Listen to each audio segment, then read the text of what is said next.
Praise the Lord. दोस्तों, आज सुबह में मैं आपको एक गवाही से उत्साहित करना चाहूँगा। एक भाई ने बताया कि उनके पास बिजली का बिल पे करने के लिए पैसे नहीं थे। बिजली का बिल कुछ ज़्यादा उन पर आ गया था, जिस कारण वो बहुत ज़्यादा परेशान हो गए थे। फिर उन्होंने हमारे साथ प्रार्थना की और उनका कहना है कि परमेश्वर ने उसी दिन उनके लिए उस पैसे की व्यवस्था की और उन्होंने बिजली का बिल भरा। मेरे प्रियो, जिस प्रकार से प्रभु यीशु मसीह ने इस भाई की ज़रूरतों को पूरा किया, इनके परिवार की ज़रूरतों को पूरा किया, उसी प्रकार से प्रभु आपकी भी ज़रूरतों को पूरा करेंगे। आप जिस भी ज़रूरत में हैं उसके लिए आप प्रभु यीशु मसीह से प्रार्थना करें, प्रभु आपके लिए प्रबंध करेंगे क्योंकि वो आपसे प्रेम करते हैं। और दोस्तों, यदि परमेश्वर ने आपके जीवन में भी इस प्रकार से काम किया है, यदि आपके पास भी कोई गवाही है, तो आप हमें जरूर से हमारे व्हाट्सएप नंबर पर अपनी टेस्टमनी को भेजें ताकि हम और अन्य लोग उस गवाही से उत्साहित हो सकें। आइए हम परमेश्वर के वचन की ओर देखते हैं। और आज मैं आपसे बात करना चाहता हूं व्यवस्था विवरण उसका 20 अध्याय और 3 और 4 पद से, जहां पर कुछ इस प्रकार से लिखा है, तुम्हारा मन कच्चा ना हो, तुम मत डरो और ना थरथराओ और ना उनके सामने भय खाओ, क्योंकि तुम्हारा परमेश्वर यहोवा तुम्हारे शत्रुओं से युद्ध करने और तुम्हें बचाने के लिए तुम्हारे संग संग चलता है। आमीन। दोस्तों, आज सुबह में परमेश्वर का वचन कहता है कि तुम्हारा मन कच्चा न हो, तुम न डरो, क्योंकि युद्ध में तुम्हारा परमेश्वर तुम्हारे शत्रुओं से लड़ने के लिए तुम्हारे संग संग चलता है। हाँ मेरे प्रियो, उस समय ये एक नियम था। इसके विषय में लिखा है युद्ध का नियम। ये एक नियम था इजरायलियों के लिए कि वे जब युद्ध में जाएं तो वे डरे नहीं, वे घबराए नहीं, उनका मन थरथराए नहीं, बल्कि वो इस विश्वास, इस भरोसे के साथ में जाएं कि हमारे शत्रुओं से लड़ने वाला परमेश्वर यहोवा हमारे संग संग में चलता है। इस बात पर विश्वास करके वो युद्ध में जाएं। तो इसलिए उनके लिए ये एक नियम था कि उन्हें इस प्रकार से युद्ध में जाना है। यानी कि जब कभी इजरायली लोग युद्ध में जाएं तो इस बात को याद रखकर युद्ध में जाएं। जैसे युद्ध के नियम होते हैं कि जो व्यक्ति युद्ध में जा रहा है उसके पास हथियार होना जरूरी है। इसी प्रकार से ये एक नियम था कि जो व्यक्ति युद्ध में जा रहा है उसे इस बात का निश्चय होना चाहिए कि मेरा परमेश्वर यहोवा मेरे संग संग है, मेरे शत्रुओं से लड़ने के लिए वो मेरे संग संग चलता है। और इसलिए उसके मन में किसी प्रकार का डर, किसी प्रकार की घबराहट नहीं होनी चाहिए। ये एक नियम था उनके लिए। और मेरे प्रियो, इस नियम को आप अपना बना लें कि आप अपने जीवन में इस नियम के आधार पर चलें कि चाहे आपके जीवन में कुछ भी समस्या क्यों नहीं आए, कुछ भी परेशानियां क्यों ना आ जाए, चाहे कितना भी बड़ा शत्रु आपके सामने क्यों ना आ जाए, आप भी इस नियम पर कायम हो जाएं कि मेरा परमेश्वर यहोवा मेरे संग संग चलता है। इसलिए आप डरे नहीं, आप घबराएं नहीं। पहला इतिहास उसके 14 अध्याय में हम लोग देखते हैं कि राजा दाऊद पर फिलिस्तियों ने 2 बार आक्रमण किया। जब उन्हें इस बात का पता चला दाऊद का राज्य अभिषेक हुआ है तो उन्होंने दाऊद पर आक्रमण किया। 2 बार वो लोग दाऊद पर आक्रमण करने के लिए आए और दाऊद ने परमेश्वर से पूछा, प्रभु क्या मैं उनसे युद्ध करने जाऊं? तो परमेश्वर ने कहा, हाँ तू उनसे युद्ध करने के लिए जा। और परमेश्वर ने उसे रास्ता भी बताया, परमेश्वर ने सही समय भी बताया। तब दाऊद युद्ध करने के लिए गया कि परमेश्वर ने कहा कि मैं तेरे संग में रहूंगा। जब तू सेनाओं के कदमों की आवाज सुने तब तू समझ जाना कि तेरा परमेश्वर यहोवा तेरे आगे आगे युद्ध में लड़ने के लिए तेरे संग में है। और दाऊद ने इसी प्रकार से किया और परमेश्वर ने उसे दोनों बार फिलिस्तियों पर विजयी किया। तो मेरे प्रियो, जब हम इस बात को मानते हैं, जब हम इस बात पर विश्वास करते हैं कि हमारा परमेश्वर हमारे संग में है, हमारे जीवन की हर एक परिस्थिति में, हमारे जीवन के हर एक क्षेत्र में परमेश्वर हमारे संग में है, तो हम विजयी होते हैं। क्योंकि हमारा परमेश्वर हर एक परिस्थिति पर हमें विजय देने के लिए हमारे संग में रहता है। इसलिए मेरे प्रियो, आज सुबह में मैं आपसे कहना चाहूंगा, आप चाहे अपने जीवन की कैसी भी परिस्थिति से क्यों न जूझ रहे हो, किसी भी रास्ते पर आप क्यों न हो, कैसे भी जीवन के क्षेत्र में आप क्यों न गुजर रहे हो, परंतु आज सुबह में मैं आपसे कहूंगा होगा। इस आशा इस विश्वास के साथ आप आगे बढ़ें कि परमेश्वर आपके संग संग है, आपके शत्रुओं से लड़ने के लिए, आपको सुरक्षा देने के लिए, आपकी योजना को सफल करने के लिए, आपको युद्ध में विजयी करने के लिए, आपको आपके जीवन में विजयी करने के लिए परमेश्वर आपके साथ में है। इसलिए आप डरे नहीं, आप घबराएं नहीं। प्रभु आपको आशीष दे।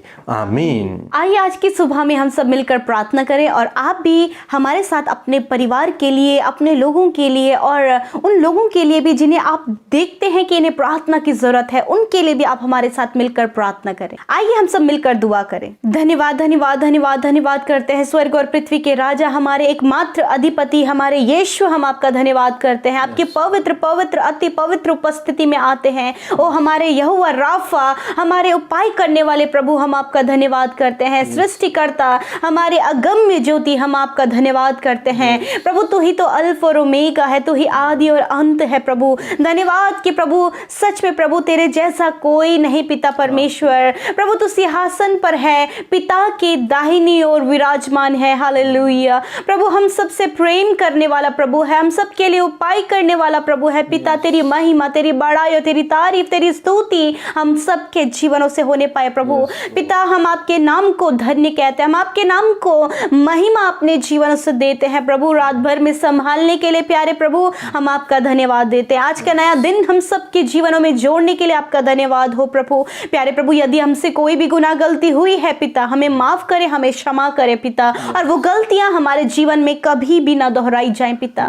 प्यारे परमेश्वर आज की सुबह में अपने बेटे बेटियों को आशीषित करें प्रभु, ब्लेस करें प्रभु, अपनी उपस्थिति से भर दीजिए प्रभु। आपकी उपस्थिति में बढ़ सके, आप में चल सके प्रभु, और खुदावंद यीशु मसीह आप इनके हृदयों को दृढ़ करें, इन्हें शक्ति और सामर्थ्य से भर दीजिए प्रभु कि ये आपके पीछे सच्चाई और ईमानदारी के साथ में चलने पाए प्रभु। प्यारे प्रभु आज के सुंदर वचन के लिए धन्यवाद पिता। आपने अपने वचन के द्वारा जो हमें ढाढ़स दिया, जो हमें मजबूत किया प्रभु जी, हम आपका धन्यवाद करते कि सच में हमारा मन कच्चा ना हो, हम डरे नहीं, हम थरथराए नहीं, क्योंकि सेनाओं का प्रभु हमारे संग संग चलता है। सेनाओं का प्रभु हमारे संग संग हमारे लिए हमारे युद्ध को लड़ता है। हालेलुया। सच में प्रभु तेरी महिमा हो पिता। ये वचन आज हमें मजबूत करता है, ये वचन आज हमें ढाढ़स देता है प्रभु कि सच में तू हमारे साथ में है। हर एक दुख में, हर एक संकटों में प्रभु तू हमारे संग संग है खुदावन, क्योंकि तेरा नाम है इमानुएल, परमेश्वर हमारे साथ में। हालेलुया।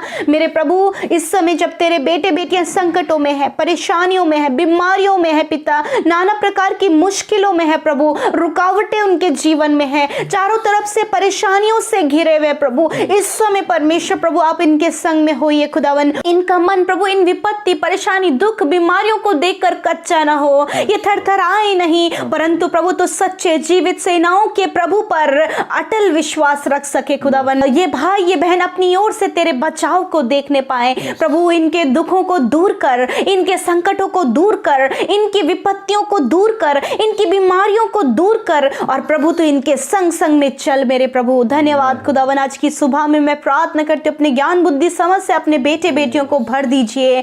हर एक गलत बातों से, नेगेटिव बातों से, नेगेटिव विचारों से आप इन्हें छुटकारा दीजिए प्रभु। हर एक दुष्ट की योजनाओं से प्रभु आप इन्हें छुटकारा दीजिए प्रभु। आज के दिन में जब आपके बेटे बेटियां घरों से बाहर निकलें किसी भी काम को करने के लिए, यदि घर में ही उनका काम है प्रभु, तो वो काम यीशु नासरी के नाम से सफल होने पाए पिता। मैं प्रार्थना करती हूँ पिता आज की सुबह में परमेश्वर प्रभु आप इनकी जरूरतों को अपने महिमा में धन से पूरा करें। आप इनके लिए उपाय करें परमेश्वर, जो इनके लिए मुश्किल है खुदा वो आप इनके लिए आसान करें, क्योंकि मेरे प्रभु तो इनके संग संग चलता है प्रभु जी। धन्यवाद करते प्यारे प्रभु। हम प्रार्थना करते प्रभु विशेषकर इस महामारी से भी प्रभु आप अपने लोगों को बचाएं प्रभु, जानलेवा बीमारियों से आप इन्हें बचाएं प्रभु। यीशु जो आज बीमार है खुदावन, उनके लिए आपसे प्रार्थना करते और कहते हैं पिता कि आप उन्हें छूकर चंगा करें, उनके शरीर के अंग चंगे हो जाएं, जो बीमार अंग हैं यीशु के नाम से वो चंगे हो जाएं प्रभु जी। सर से लेकर पैरों तक ये चंगे हो जाएं प्रभु, हर प्रकार की बीमारियां दूर हो जाएं यीशु के नाम से, इनका शरीर हील हो जाए यीशु के नाम से। Thank you father. मेरे प्रभु तेरा वचन कहता कि मैं तुम्हारा इलाज करके तुम्हारे घाव को चंगा करूंगा। पिता धन्यवाद कि आपने इन्हें छू कर चंगा किया, इनका इलाज किया अपने कोड़े खाए जाने के द्वारा और ये शिफा को पाने पाए। प्रभु तेरा धन्यवाद खुदा, धन्यवाद प्रभु। आज के दिन में परमेश्वर इनकी सारी योजना, सारे काम सफल हों और प्रभु इनके लिए सही रास्तों को आप दिखाएं, सही योजना को आप बनाएं और खुदावन ये सही निर्णय अपने जीवन में ले सकें। विशेषकर हम अपने देश के लिए मेरे यीशु आपसे प्रार्थना करते हैं कि हमारे देश में प्रभु जी चैन, शांति और अमन बनाए रखे प्रभु यीशु मसीह। जो भी प्रभु दिल्ली में प्रभु ये सरकार और किसानों के बीच में जो प्रॉब्लम चल रहा है परमेश्वर, जो बहुत सारी प्रॉब्लम्स क्रिएट हो रही है पिता, आपसे प्रार्थना है सब कुछ अच्छे से सुलझने में आप मदद करें प्रभु, किसी की भी हानि ना हो प्रभु। इस देश को चलाने वाले आप हैं पिता परमेश्वर, इस देश को आप नियंत्रित करें खुदा, स्थिर करें पिता और प्रॉब्लम से आप प्रोटेक्ट करें खुदा। धन्यवाद करते प्रभु। एक बार फिर प्रभु जी हम सबको आपके हाथों में सौंपते हैं प्रभु और कहते हैं हम सबकी आप सुरक्षा करें खुदावन। धन्यवाद प्रभु यीशु, हम सब कुछ आपके हाथों में सौंपते, प्रार्थना यीशु मसीह के नाम से मांग लेते हैं, सुने और ग्रहण करें। आमीन, आमीन और आमीन।